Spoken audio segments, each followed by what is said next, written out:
Ever had a song just get stuck in your head? You hear it once and boom, it's on repeat in your brain all day. Well, that's not magic. It's actually a formula. And today we're going to pull back the curtain and break down the anatomy of a pop song, piece by piece. Okay, so here's our game plan for building a hit from scratch. First, we'll figure out what pop music even is.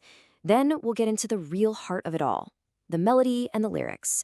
After that, we'll need a blueprint, a solid structure. Then we'll add some color with chords, and finally, we'll set the whole vibe with the song's speed and energy.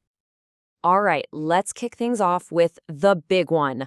What is the secret formula that makes pop music so darn catchy? I mean, really think about it for a second. A brand new song comes on, and somehow by the time the second chorus hits, you're singing along like you've known it for years. How do they do that? What's that secret ingredient that just hooks you in right away? Well, the answer is kind of hiding in plain sight. Pop is just short for popular. The whole point is to be easy to like? And that means the melody has to be super simple and unforgettable. It's designed so you can catch on and sing it back almost immediately.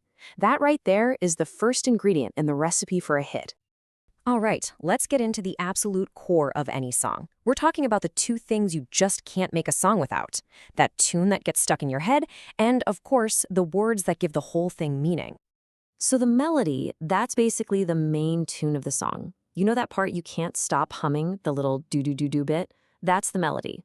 It's that specific combination of high and low notes, that tune you sing in the shower. It's really like the song's musical fingerprint. And then you've got the lyrics. I mean, yeah, they're just the words. But in pop music, lyrics are doing double duty. They need to tell a story we can all relate to, or hit us with a big emotion. But just as important, they have to sound good when they're sung.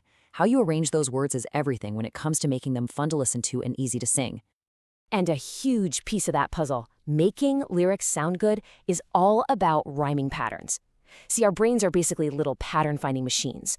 We get this tiny reward, this little dopamine hit, every time we guess what's coming next. So a good, solid rhyme scheme just feeds that craving, making the song feel organized and, you guessed it, way easier to remember. And what's so cool is how simple these patterns usually are. You've got your A-A-B, where line 1 rhymes with 2, and line 3 rhymes with 4. Super straightforward.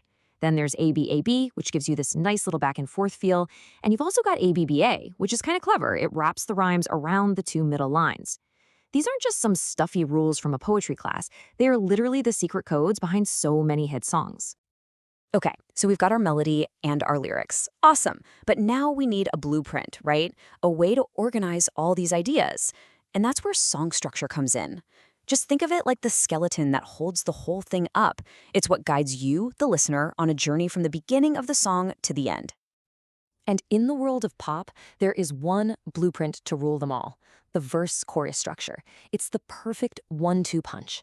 It alternates between setting the scene and telling the story in the verse, and then bam, it hits you with that big, unforgettable main idea in the chorus.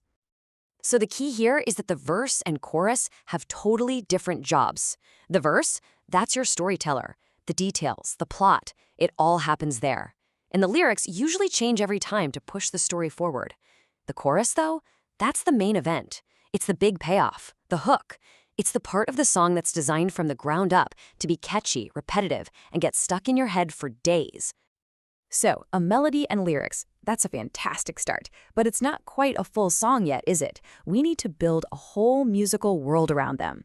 So now it's time to add some color, some depth, using chords and all the instruments that'll back up our main tune. What's a chord?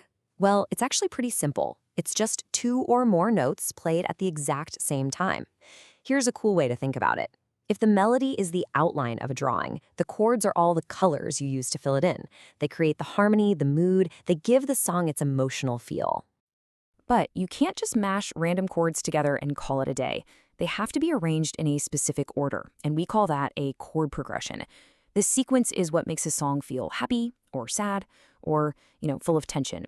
And hey, little secret for you, a ton of massive pop hits use the exact same few chord progressions over and over. And why not? They just work. Our ears love them. And all of this stuff, the chords, the instruments, that's all part of what we call the backing track. It's pretty much everything you hear besides the main singer. We're talking the drums laying down the beat, the bass holding down the low end, all the keyboards and guitars. It's the whole musical landscape that the melody gets to live in. Okay, we've got our structure, we've got our melody, we've got our harmony. The song is really coming together. Now it's time for the final touches, the polish. This is where we get to play with the song's energy and emotion, its overall vibe. First thing we'll look at is tempo, and that's just a fancy word for how fast or slow the music is. It's really the heartbeat of the song. Is this going to be a slow, heartbreaking ballad, or is it going to be a super energetic track that just makes you want to dance? All of that comes down to tempo. And you've got this whole spectrum to play with here. On one end, you can go with something really slow and dramatic, perfect for that heartfelt ballad. But on the other end, you can crank it up with a fast, lively tempo that gets everyone on the dance floor. Deciding where your song lives on that spectrum, slow or fast, sets the energy from the very first note. Now, just as important as the speed is the volume. Musicians have a word for this, dynamics. And seriously, think about it. If a song was just one flat volume the entire time, it'd be so boring, right?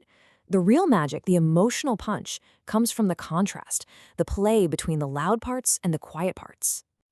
The two basic building blocks here are super simple. You can play quietly, which is called piano, or you can play loudly, which is forte.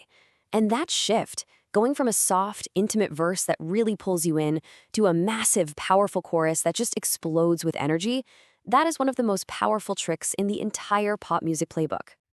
And hey, these changes in volume don't always have to be sudden.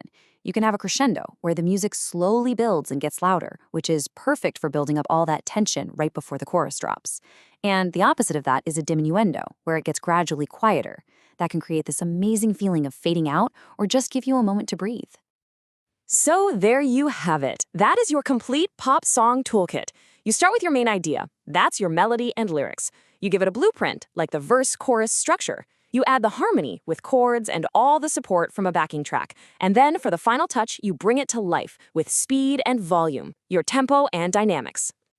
See, every single one of these pieces is just a tool to tell a story, to create a feeling. So I guess the only question left is, if you had this blueprint in your hands right now, what story would your song tell?